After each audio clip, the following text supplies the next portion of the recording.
out east, 7 o'clock on the West Coast. And ahead of the NBA season, LeBron James is teasing a, quote, decision of all decision. And so many people kind of questioning what could that exactly be, as the Lakers star will turn 41 this year. Lots of speculation on exactly how many years he does have left in the tank. This coming up tomorrow, October the 7th, 12 o'clock Eastern, the decision of all decisions. And obviously we know about LeBron James, a cryptic message kind of tying back to his initial decision at that Boys and Girls Club, talking about going from Cleveland to Miami. Let's be joined right now by the Sporting Tribune's Arash Markazi. Thank you so much for joining us here on Live and Now from Fox. I think so many people think back to the original, the decision. In terms of this one, the new decision, where is LeBron taking his talents this time? To retirement? I don't think he's retiring. I really think this is sort of a commercial, like Amazon Prime. A lot of people think that this is sort of like announcing his partnership. So I have said that I think this is his last season. So wouldn't be surprised at some point if he does have the decision to make. This just comes off as a teaser for a commercial, though. I don't think this is the retirement decision that we all think it could be. Yeah, it's almost too choreographed to be in this way, but LeBron James, the businessman, notable in that way. And we know tomorrow is Prime Day, but could a decision be coming soon about the retirement? This is going to be his 23rd season. You touched on it, Andy. I mean, again, 23rd season. We've never seen that in the NBA. 41 years old. Listen, at some point he is going to retire. I mean, his goal was to play with his son. Now this is year 2. He's played with his son, Bronny. We said, are you going to wait for his other son, Bryce? He said, no, I'm not going to wait for Bryce. So I do think that this is his last year. If we go back 10 years ago, Kobe Bryant waited until November to announce that this was his last season. It was during the season. I've predicted that at some point, November 8th, I thought made the most sense, right before his last trip to Atlanta, last trip to Charlotte, last trip to New York. Again, I think at some point he's going to make that decision. Again, I thought it was very curious that the Lakers had the ability to sign him for 2 years. They opted for the 1-year contract. I think that they all think that this probably could be, we'll see, the last year for LeBron James. And everyone kind of points to also the fact that he's playing on the final year of a contract, something that LeBron typically hasn't done or hasn't ever done during his illustrious career. You mentioned Kobe, though, and his kind of tribute. LeBron, obviously, so close to the late Kobe Bryant, the late Black Mamba. In terms of a retirement tour and what Kobe went through versus what LeBron potentially could go through, is a retirement tour something that would line up with LeBron's vision of what he wants? I think so. And I think Kobe wanted that to some extent. I know I think LeBron certainly wants that as well. And what does that mean?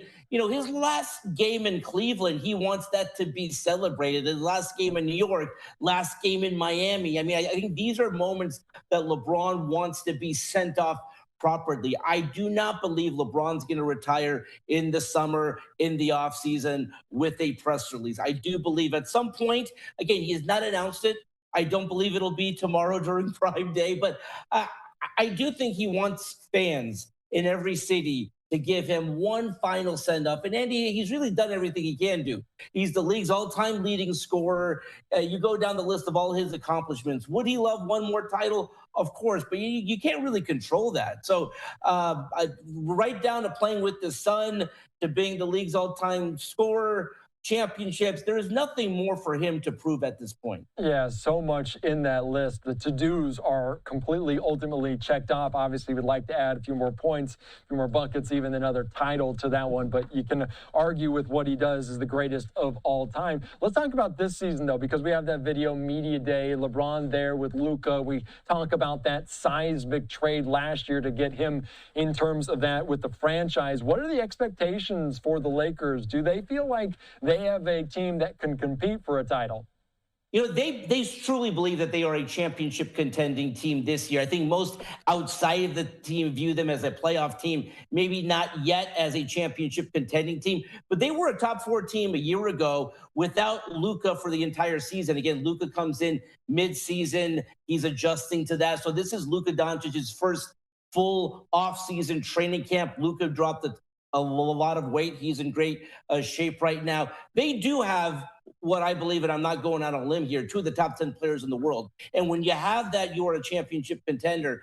You add other pieces like Austin Reeves, like Marcus Smart, DeAndre Ayton. Again, if they are healthy, this is a championship contending team. So this is probably the best team LeBron has had since they won the title in 2020. Yeah, and in some of these times he might have to defer to other guys, to a Luka, to an Austin Reeves. And we've seen it with some of the game's best. I think it was Carmelo Anthony, notably not wanting to come off the bench in that way. And I'm not saying LeBron is going to come off the bench there for this team, but is that a role that LeBron would embrace? Kind of a secondary, a third threat for a team. Would he be comfortable like that? So this is the first time in LeBron's career that he is not the main guy on the team. It's Luka's team. But make no mistake about it, I just said it, and I truly believe it. LeBron James is still one of the top 10 players in the world. We have not seen a player play 23 seasons, play this long. What's amazing about LeBron is he is still one of the best players in the world. Generally speaking, when you look at Carmelo Anthony, when you look at Vince Carter, when you look at like other players who have played until their 20th season or something like that, they do kind of take on secondary roles. That is not LeBron's role. He is still one of the top 10 players in the world. He is not the best player on the Lakers. So again, when I say top 10, I think Luka's top 5 and LeBron's like 9 or 10.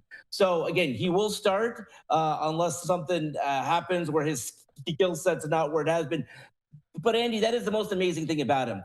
He is still amazing. And it's not like he's like dragging his feet to the end of his career. He's still averaging over 20 points a game. Yeah, no, I was just thinking about it. Turning 41 this year and still one of potentially the top 10 players in the game. And he has mentioned it after some of the seasons, sooner than later for retirement.